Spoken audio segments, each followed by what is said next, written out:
Right, so part four of the little story about Bulgaria. It comes from 2008. Now, 2008, um, I came down through Hungary that way, Austria, Hungary, Romania, and into Bulgaria. And I came for the first time with a caravan, um,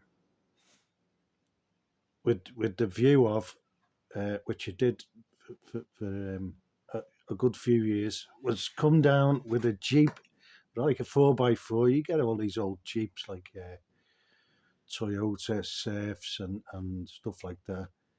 Um, you could pick them up quite cheap in the UK, but they bought them here, even right-hand drives. Then they wouldn't touch them now. They're a bit more choosy now, and they can afford better cars than I've got, basically. So and it'd be hard to do now anyway with the Brexit and all that, which wasn't it hasn't been a good thing really for people like me, but that's what it is.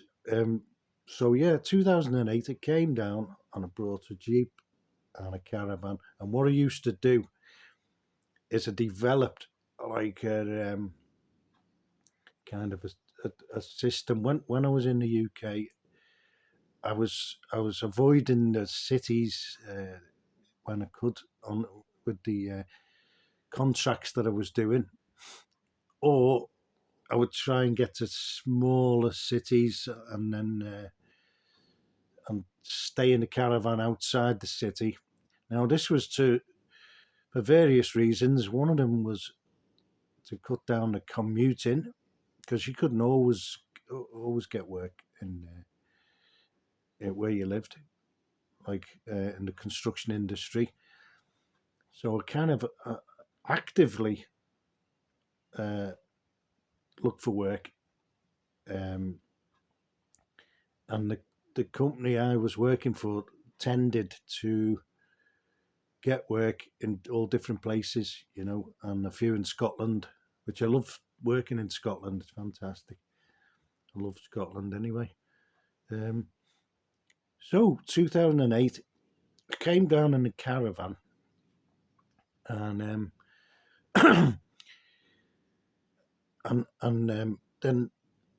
after my stint here in the summer, I was doing this house, various projects.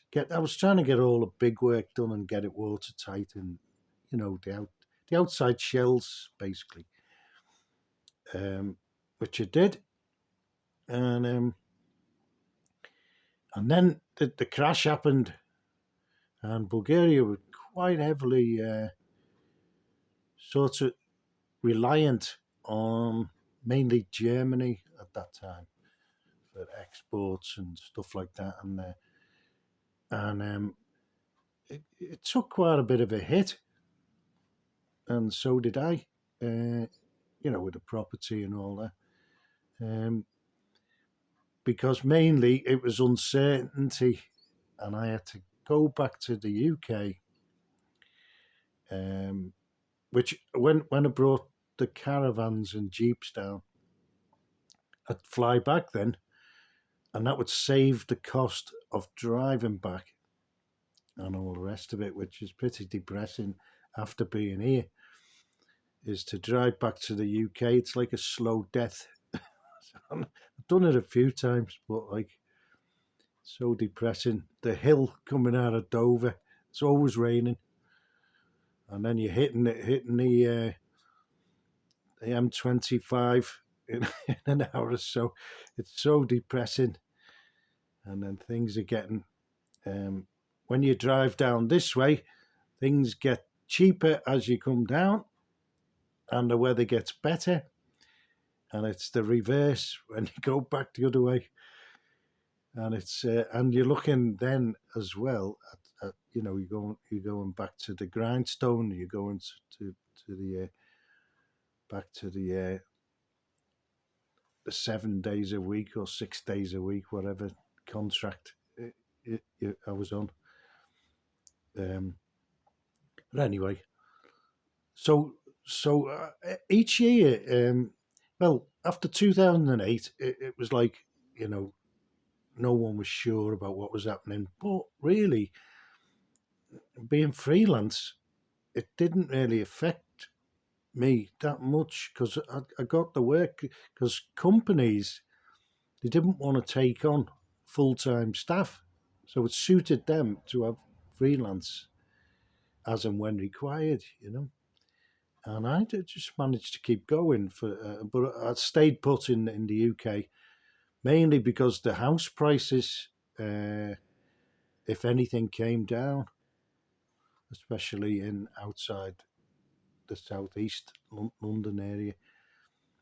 They didn't go down that much in where I was. But I decided then to play it safe. And what I did, any free time or breaks or anything like that, I was doing. I had the upper floor in the house.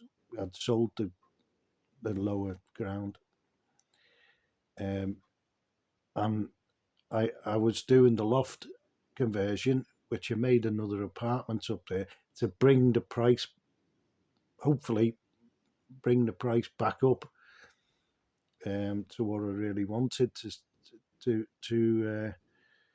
sell it, because I was always looking. I was going to sell up anyway because I was never in the house. It was just a dead weight, and it was just costing me money each month. Council tax, insurance, utilities, you name it, and it's going to be maintenance as well. So I wanted to get rid of the house, and then what I would do, which I did, was when in the UK, I would get a caravan set up, live in the caravan during the summer, which was great. I loved it, and then get as close to the contract I was doing at the time as I could to save on the commuting, which I really was disliking, and that was great. So I kind of hung about in the UK. I think it came on a couple of holidays, really, just holidays. I didn't do any. I didn't do any work in the winter over Christmas, and just to keep in touch with everything that was not happening. But I just love coming here. So I did that up to around about 2012, 2013, and things were kind of recovering, in the UK. They weren't fully recovered, and I don't think they ever have really. But in my industry, things were, gearing back up again, and I got a couple of good contracts then.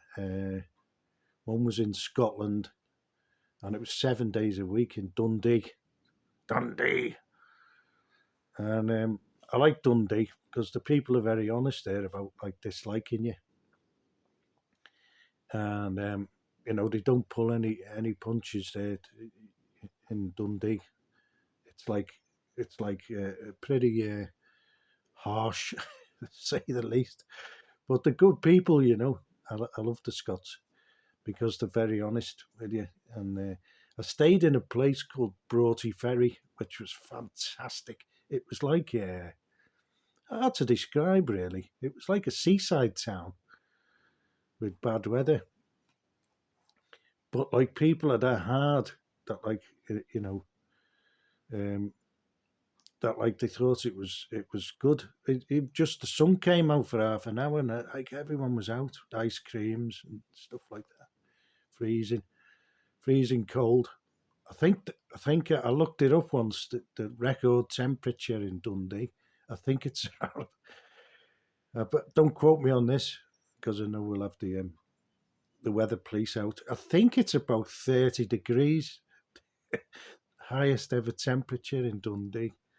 And they must have been all stripped to, stripped to their underpants because it's that cold up there and windy. And the wind comes and you get this icy rain and it comes sideways at you. And we were doing a concrete frame and we were up on the, up on the decking, no protection whatsoever. And it was like, oh my God, it was grim in the winter. And this icy wind, it was like ice rain, and it used to come and it used to come into your face and get under your goggles and under your hat, and if it get you around the corner of the eye, and it was like someone stabbing you in the eye. Anyway, this is about Bulgaria. So after that job, I'd got the after the 4 years, which I kept working. I was all right.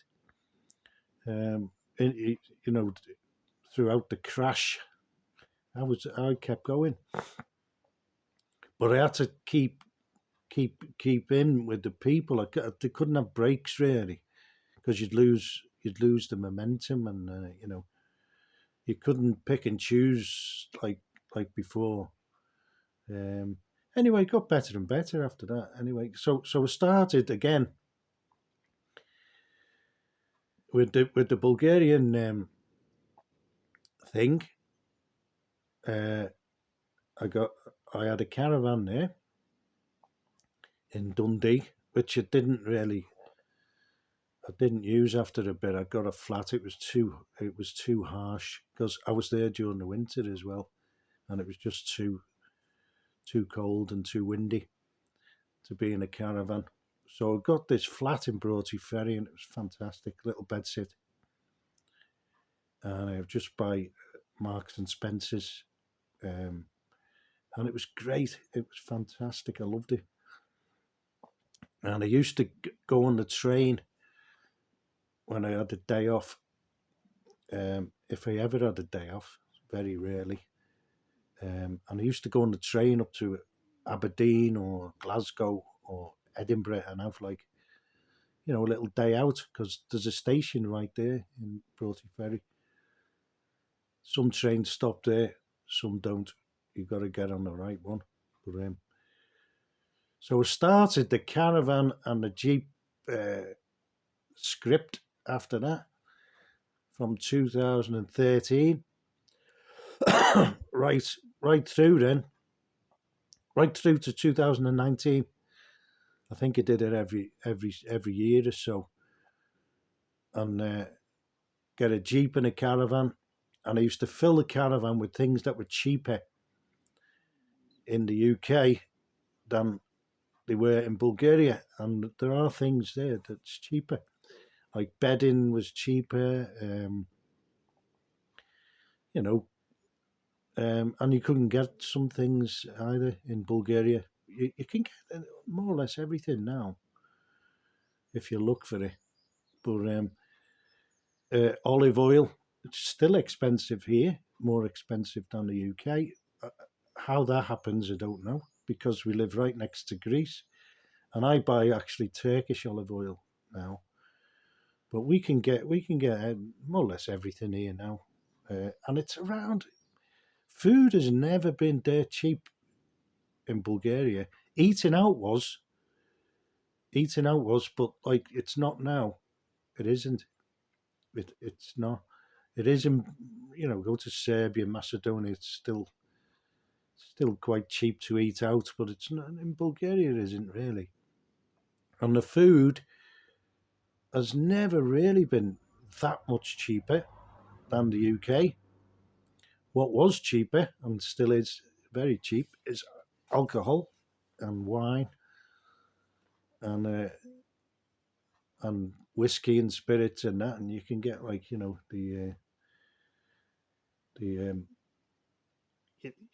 like local brands of whiskey, the horrible stuff, but you can get everything, and it's cheaper. Actually the wine is really cheap, and it's good stuff. The Bulgarian wine, and the beer is very cheap, and every kind of big town has its own brand of beer, and it's more or less all the same, slightly different in some places, but yeah, you can get everything here now. So that was the routine. Every year I used to come down with a caravan, which was great because it's like a mini holiday, and I stopped like kind of bombing it down. I'd just take my time and park up whenever I wanted. On the way down, I had somewhere to sleep. I had, the caravans were full of food and tins of beans and all sorts of stuff. Sometimes I had trouble pulling them. I put that much stuff in them: sardines, tuna, which is more expensive here, by a long way. But like now, Lidl's here, which has only been very recent. We've got Lidl now, and that you can get most stuff that was expensive here in Lidl now. Not to be like the expat, like I've got to have full English breakfast stuff, and that kind of thing. Um, but yeah, it's a lot easier now here, and it's normal to me.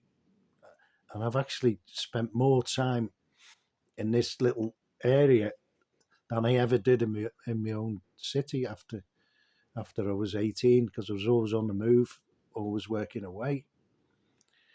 I was 8 years in Gibraltar at an early age. After I think I was 23 when I went there, and so I've always been like roaming about.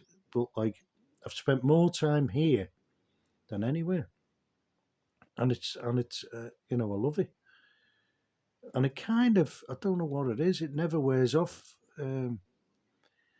because there's that much to see in Bulgaria. It's that diverse in a good way. I mean, diverse landscapes, not diverse itty, if you know what I mean. But and the same with all the Balkans. And everywhere has its little different things, slants on everything. So it's everywhere you go, slightly different, slightly new. And the countryside that we go to, because my road trip mates, they love going extreme. You know what I mean? They like getting into the mountains, the proper mountains, where you can just about get through, that kind of stuff. And we always do that like last year we did 6 road trips. I think we went to Macedonia twice, Serbia twice, Romania twice, and so one trip we did Romania and Serbia. That's why it was 6, but we went twice because we did Romania and Serbia at the same time, and we also did Serbia and Macedonia at the same time, and Macedonia and Greece. And the new one this year, I had briefly gone round Lake Ohrid into Albania before, but I didn't really fancy Albania. I don't know why. But this year we went to Ioannina in Greece, and then back into Albania, and found this place, Korche, which is fantastic. It's like a hidden gem. It's like Bitola in and if you ever get a chance, go to Bitola. It's like a little mini, I don't know, like a little mini Paris, mini Prague, or cafe society. It all happens on short strip. But like it's a bit classy, you know what I mean? It's and when you're in the mountains and then all of a sudden you come into this town, Bitola, and you're like, wow, look at this. and you wouldn't know it existed. You never see it on holiday destinations or anything like that. Like most places we go to, they're not even on off the beaten track videos where we end up. We end up in like at the end of every valley. Like I always say to my mate who's knocking on now, he's 79, 8, I think he's 80 now. And he works me like a dog. I do all the driving because he's not well enough really to drive, and I won't let him because I don't feel safe. So but he works me like a dog, and we go up all these gorges and mountain passes. I said, "Well, how far up we going up here?" He said, "Till there's no more asphalt." That's one of his favourite jokes. He said, "Till there's no more asphalt, and then we'll go another kilometre, and then we'll turn around after that. When the car's bottoming out on rocks, that's where we go." But it's great, it's fantastic. Um, and I've seen so much, and we've done tons of miles all around there. And Macedonia, the the scenery there is like, Bulgaria is fantastic. But you get in places in Macedonia and Serbia in the outback, and it's stunning. You know what I mean? Absolutely stunning. Anyway, back to Bulgaria. So we're up to we've done a few houses up, and virtually up to scratch. I did a modern house, and that was just empty. And I had to, I was getting a little bit burnt out, and I was like thinking, I've got to slow down here. I mean, what am I doing it all for? Anyway, if it's not to start selling them and stuff. So I decided to slow down and stop because I was on the burnout, and I just stopped all the renovations and all the what's his name, and I was going to start then to offload them, and I got an inkling in 2019 there was something coming up. It was like a sixth sense that something was going to happen, and it did, didn't it? So that takes us up then to the end of 2019, and then we'll go to par 5. Cheers.